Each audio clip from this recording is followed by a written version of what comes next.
hanya ada dua perubahan hidup yang paling besar dalam hidup semua manusia. Ada banyak perubahan yang terjadi. Senin yang lalu, itu pertama kali kami suami istri melihat sebuah keluarga yang begitu excited. Sudahlah, pokoknya mereka itu habis-habisan sukacitanya. Kenapa saudara?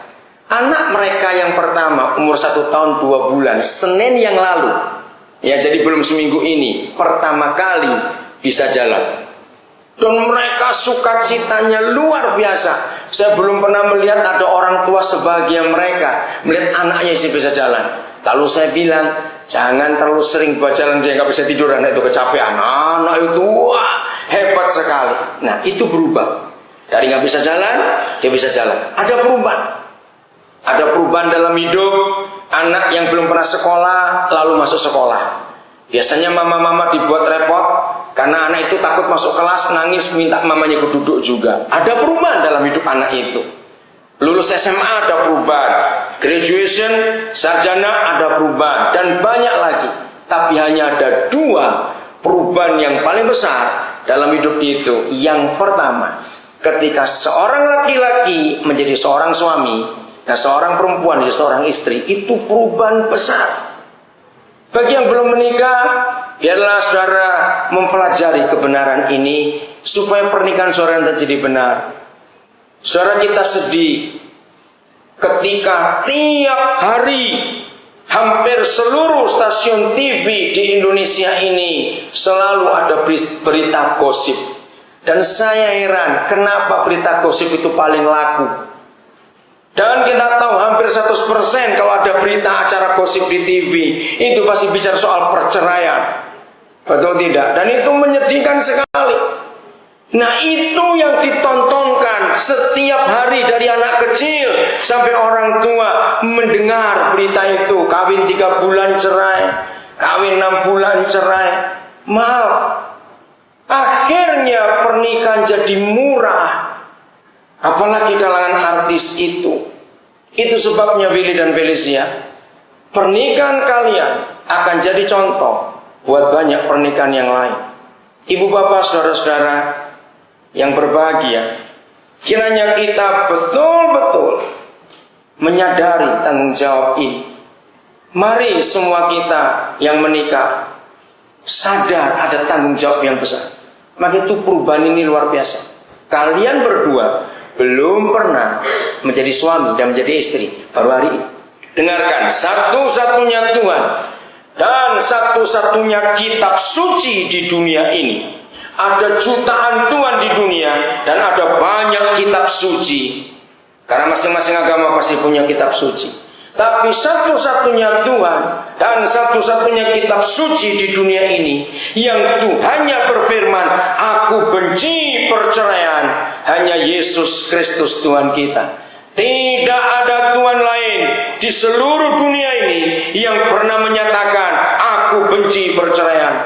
Itu sebabnya kitab suci kita adalah satu-satunya kitab suci agama yang di dalamnya Tuhan menyatakan aku benci perceraian. Jadi kitab suci kita adalah satu-satunya buku di antara sekira-kira 5 juta judul buku di dunia ini. Bukan 5 juta buah buku, tapi kira-kira 5 juta judul buku yang ada di dunia ini.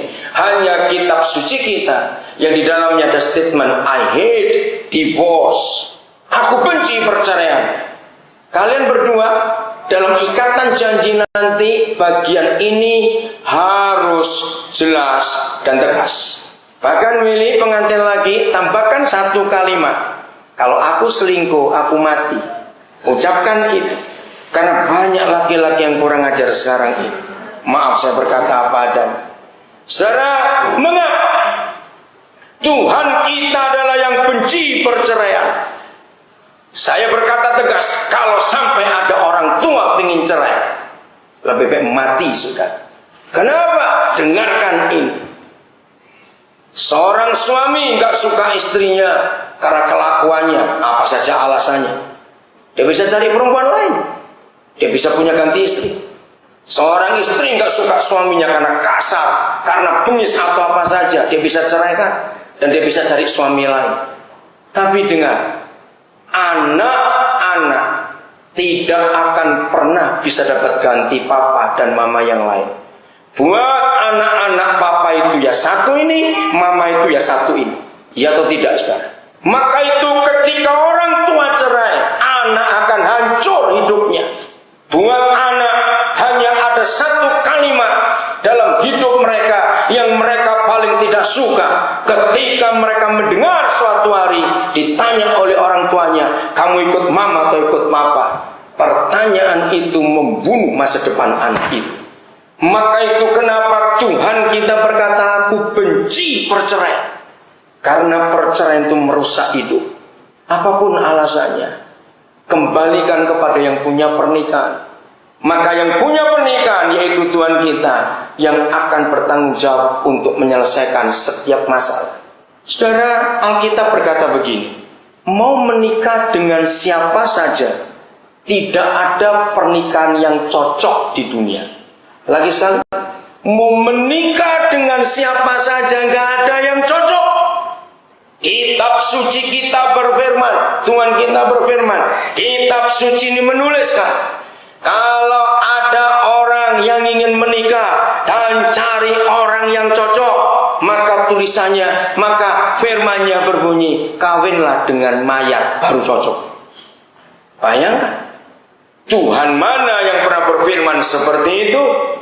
Maka itu kalau kita menikah, nggak mungkin ketemu orang yang cocok.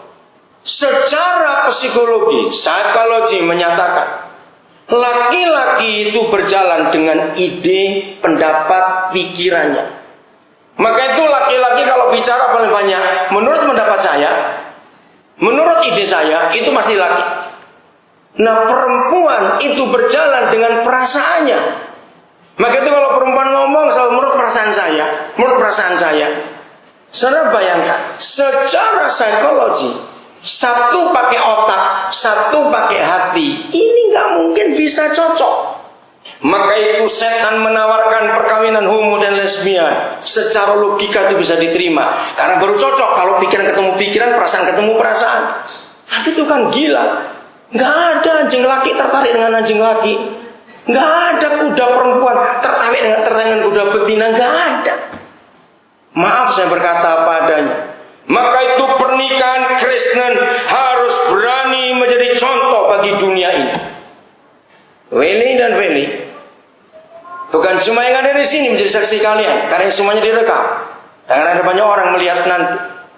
Maka itu saudara, gereja adalah satu-satunya lembaga di dunia ini yang menemukan istilah buku tamu perkawinan. Dengarkan, tidak ada lembaga lain di dunia ini yang pernah menemukan, pernah menerbitkan, pernah mengadakan buku pernikahan. Hanya gereja. Baru seluruh dunia mengikuti. Mengapa? Gereja harus mempunyai buku tamu perkawinan. Maka itu yang belum tanda tangan nanti, ulang, harus tanda tangan setelah mendengar ikrar mereka berdua. Kenapa? Begini tradisi gereja. Kira-kira pada abad yang ke-15 atau abad 16, di Eropa yang didominasi Kristen waktu itu, mereka memberikan peraturan. Semua orang yang hadir dalam pernikahan, dulu nggak ada pernikahan secara resepsi, semuanya di gereja, harus mengisi buku tamu. Waktu tamu-tamu datang tidak boleh tanda tangan, hanya nulis nama dan alamat. Nah, kapan tamu-tamu tanda tangan? Ketika selesai pemberkatan itu, karena kita para tamu menjadi saksi. Maka itu nanti kalian berdua harus jelas mengucapkan janji nikah, nggak boleh bisik-bisik. Kalau bisik-bisik batal, kita cuma makan aja ntar. Pernikahan nggak dilanjutkan, serius ini.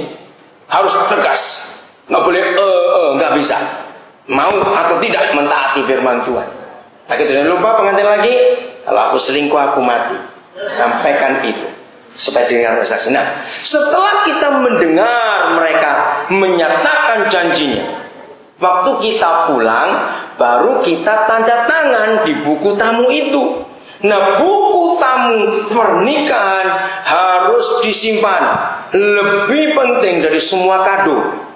Ingat itu.